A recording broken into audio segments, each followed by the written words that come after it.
Grosse semaine pour l'immigration aux États-Unis. Uniquement des changements officiels. H1B exige désormais un paiement de 100 000 $ pour les nouvelles requêtes depuis l'étranger. 19 pays font face à de nouvelles restrictions d'entrée. L'USCIS déploie des agents spéciaux armés et des politiques majeures de TPS et de parole prennent fin. Qui est concerné et quand? Tous les liens officiels en description. H1B, paiement de 100 000 $.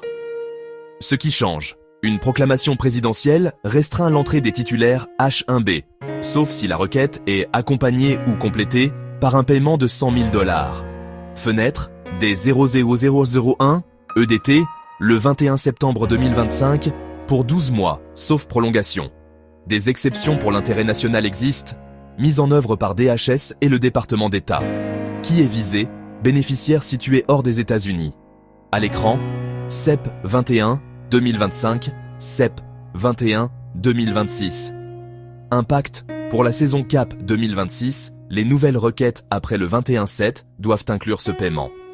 Les amendements et prolongations CAP exempts depuis les États-Unis ne sont pas ciblés par le texte sur l'entrée, mais attention au visa et au contrôle à l'arrivée. Parlez à un avocat. Une proclamation du 4 juin 2025 impose des suspensions totales pour 12 pays.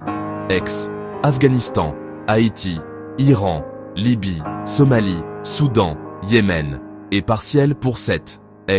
Cuba, Venezuela. Des exceptions et dérogations au cas par cas existent.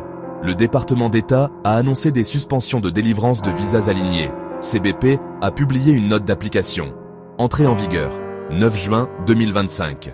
Astuces, familles, étudiants, échanges et immigration peuvent être affectés. Vérifiez la procédure de dérogation du consulat avant de payer des frais. DHS et USCIS annoncent une règle finale. Plus délégation, créant des agents spéciaux. USCIS, série 1811, avec pouvoir d'enquête, d'arrestation, port d'armes et exécution de mandat. Publication le 4/7/2025. Effet, les 30 jours après. Conséquence, plus de visites sur site et d'enquêtes antifraude liées au dossier. Tenez une documentation impeccable et méfiez-vous des fixeurs. Mise à jour mensuelle CBP en 2025. Plusieurs mois avec 0 releases et des niveaux d'interception historiquement bas. Mai-juillet 2025. Certaines pages CBP affichent un bandeau laps de financement mais restent consultables. Les migrants de protection protocole ont été rétablis le 21 janvier 2025, autorisant les retours au Mexique pendant la procédure. Vérifiez toujours la page des statistiques CBP. Les chiffres peuvent évoluer. Avis au Federal Register du 25 mars 2025. Fin des processus Cuba, Haïti, Nicaragua, Venezuela, avec calendrier de fin et révocation des EAD-C11. Une injonction de district a brièvement suspendu certaines parties, mais la Cour suprême a levé ce blocage le 30 mai 2025. USCIS indique que DHS poursuit les terminaisons et révocations C11. Notification sur MyUSCIS.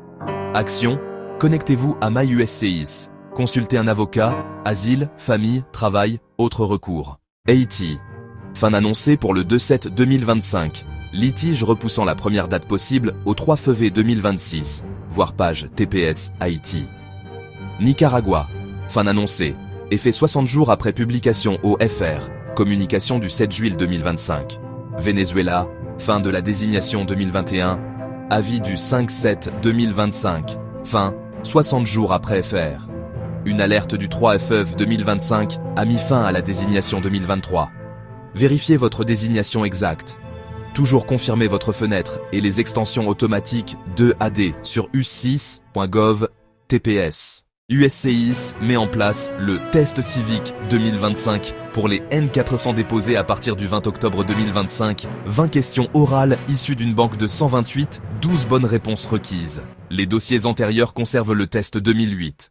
EB4 épuisé au 28 FF 2025. Indisponible jusqu'à FI 2026, dès le 1er OC. EB1 épuisé au 8/7 2025. Réinitialisation des numéros le 1er OX 2025. DV 2026, seuil d'octobre dans le visa bulletin de 7 2025. Réinitialisation générale le 1er oct. SEV et vérification des électeurs. Les États peuvent désormais créer des cas SAV avec SSN et important lot pour vérifier citoyenneté, statut. USCIS a supprimé les frais SAV pour les agences non fédérales des 1er AVR 2025. Usage soumis à MOA et finalité légale. CDC, retrait de l'obligation vaccinale Covid-19 pour les examens médicaux d'immigration, 11 mars 2025. H2A, règle finale au 2 OCT 2025 pour accélérer la coordination des dépôts saisonniers sans nuire aux travailleurs US. Gold Card, directive présidentielle pour concevoir une voie basée sur dons. Attendez les règles d'application avant de compter dessus. Si votre catégorie a été citée, dites-moi en commentaire votre type de dossier et votre pays. Je vais épingler les liens officiels pour chaque sujet. Abonnez-vous à Nixad Immigration pour des mises à jour hebdomadaires, uniquement avec des sources officielles.